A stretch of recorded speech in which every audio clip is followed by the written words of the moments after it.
Muy buenas tardes, mi nombre es Neiva Jiménez y en este momento voy a hablar acerca de dos temas que son muy importantes dentro de lo que es nuestra historia. Estos temas son el oscurantismo y el renacimiento. Vamos a partir acerca del oscurantismo, dando una definición acerca de qué es el oscurantismo. La palabra oscurantismo es la extrema oposición a la expansión, divulgación y transmisión de progreso del conocimiento de las clases populares, a la que una cultura se manifiesta o emerge entre las clases sociales.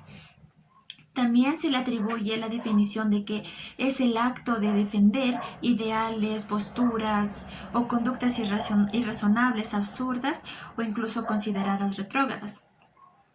También se le conoce como la práctica deliberada en la cual se podía evitar que determinados hechos y conocimientos puedan salir a la luz y que sean difundidos a toda la población. Pero, ¿cómo surge el oscurantismo? El oscurantismo surge como una actitud contraria a la difusión de la cultura en la sociedad de esa época, en donde la oscuridad de la mente humana se hacía palpable ante la imposibilidad de poder cuestionar dogmas religiosos, verdades reveladas que no admitían crítica y ni siquiera la posibilidad de prueba. El clero estaba a cargo de todo esto, entonces ellos no permitían que se presenten nuevas teorías o nuevas hipótesis que iban en contra de lo que se decía en la Biblia o lo que decía la religión más claro. ¿Por qué surge el oscurantismo? Justamente en esta época empezaron a surgir muchos filósofos que tenían teorías, que tenían hipótesis, pero las cuales iban en contra de la iglesia. Entonces, como ya había mencionado, el clero estaba al mando, este tenía suficiente poder para poder eliminar, desaparecer, matar más claramente a las personas que vinieran a probar sus hipótesis o tan siquiera a mostrarlas. Dentro de todo este contexto del oscurantismo surgen varias características. Por ejemplo, la prohibición del pensamiento disconforme o libertad de expresión. Ellos no podían hablar, se sentían en un ambiente oprimido y no podían expresar lo que ellos pensaban o lo que ellos sentían. También se propiciaba un carácter sumiso, que va de la mano con lo que ya había dicho anteriormente, que las personas se sentían presionadas ante este sistema que les estaba oprimiendo y solamente les quedaba ser sumisas ante este sistema si no querían pues verse en contra del clero, ¿no? Se presentaba la vida de una manera muy oscura por la inclinación moralizante y por el choque de temas devotos. También en esta época la educación era solamente para las clases superiores y estas empezaron a crear nuevas universidades. Entonces, en este aspecto, se puede decir que no todo lo relacionado al oscurantismo fue malo.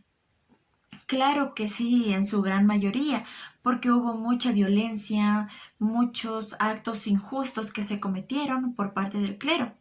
Pero gracias a esta época, como ya había mencionado, la educación era solamente en esa época pues para las clases privilegiadas, para las clases que tenían mucho dinero y un alto estatus social.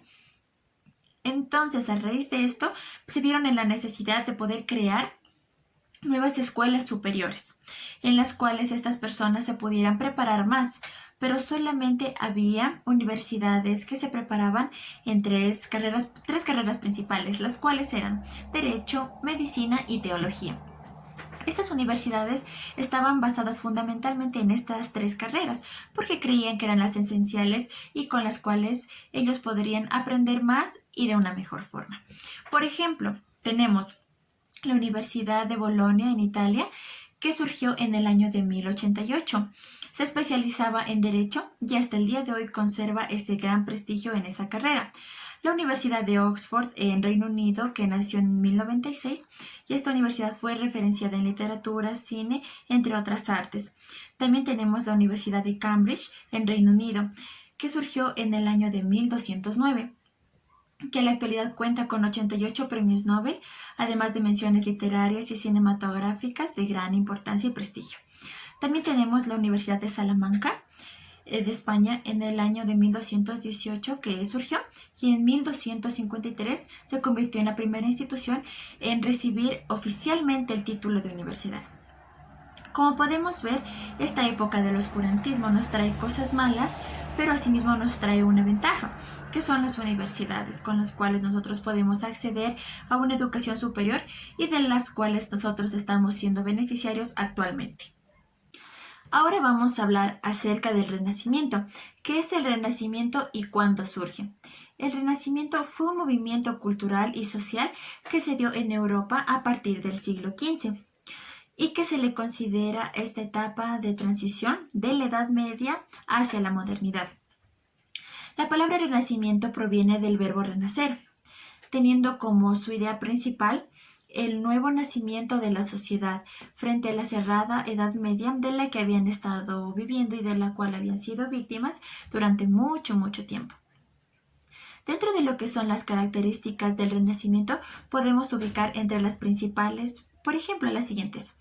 El crecimiento de las ciudades y el nacimiento de una nueva clase social conocida posteriormente como la burguesía, que en aquel entonces tenía un carácter progresista. La burguesía se plantea la necesidad de la ciencia y es partícipe en una lucha que iba en contra de la Iglesia y que sostenía que cualquier idea, que cualquier hipótesis debía ser sustentada en la ciencia y ya no en la religión, como anteriormente lo habían estado haciendo en el oscurantismo. En el Renacimiento también se alcanza un gran y notable desarrollo dentro de lo que es, por ejemplo, la matemática, la astronomía, la mecánica, la geografía, las ciencias naturales y por ende también la biología. Este periodo renacentista es un periodo de grandes invenciones y descubrimientos en diferentes campos, como por ejemplo tenemos la invención de la imprenta, que marcó una etapa muy importante dentro de nuestra historia, ya que mediante la imprenta el arte renacentista, la cultura renacentista pudo llegar a muchos lugares. Porque pudo expandirse de gran forma, ya que su cultura estaba impresa.